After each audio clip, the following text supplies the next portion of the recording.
Welcome back. Today I'm going to talk to you about that emotion that you might be feeling that you just can't quite put your finger on. There's something there and it's gnawing at you and you can't quite figure it out. I'm willing to bet that that emotion is grief.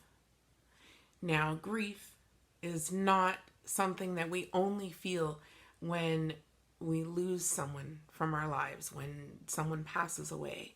It's something that we experience for any loss. It could be the loss of a job. It could be the breakup of a relationship. You could be moving and you could be grieving over leaving your old house as much as you love your new one.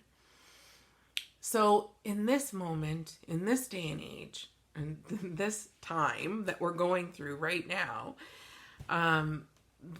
you may be grieving the things that we've lost due to this virus and due to our circumstances today. So some of those things might be your daily routine. Your day looks so different than it did before, and you're grieving the loss of that routine. You could be also grieving relationships, personal face-to-face relationships with people.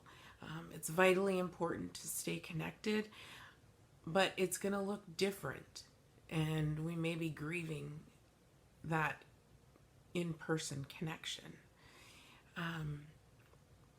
We may also, if you're in grade 12, I'm sure that you're up in the air about what graduation is going to look like for you, and probably grieving the fact that it's not going to necessarily look the same as you had it all planned out in your head. It's probably going to look a little different than that. So now that we know, we've named it, we can call it grief, what do we do about it? Well, the first thing is we need to accept the reality. Accept that this is what's happening. And that might sound odd because, yes, I know what's happening. I understand what's happening. But it's easy to understand and accept something up here in your brain. It's easy to say, yes, that's what's happening. But we need to really feel that. We need to accept it in our heart as well. And the way to do that is to talk about it. Talk about it with someone that you trust. Talk about the feelings that you're having about this, what you're losing, what's different about your life. Talking about it, or if you don't feel like talking or you don't have a trusted person that you want to talk to, then write about it. And it doesn't have to be anything that anybody's going to read. Nobody's going to spell check or look at your grammar or give you marks for it. But you could do it in the form of a journal. Or if that doesn't feel comfortable for you, write a letter. You could write a letter to the virus and say, hey, this is what you're doing to me, and I'm really frustrated with you. Or you could write a letter to your past self. Talk to yourself about this is what's going to happen and this is what's going to change in your life. Or your future self. And say, you know, this is how we were feeling. What are we feeling now? And then you can go back and you can reflect on that. The next thing after we've really accepted that, we want to sit with the emotion. We want to feel it. We want to feel how we're feeling. Experience those emotions. Don't just tuck them away. The best analogy that I have heard about the importance of this is to think about your feelings as a little kid. And that little kid is desperate for your attention. And they are saying, look at me, pay attention to me. Hey, I have something to say over here. Look at me. And when you give them that attention and hear them out, then things kind of settle down. And they, go away, do their own thing for a while. And everything's okay.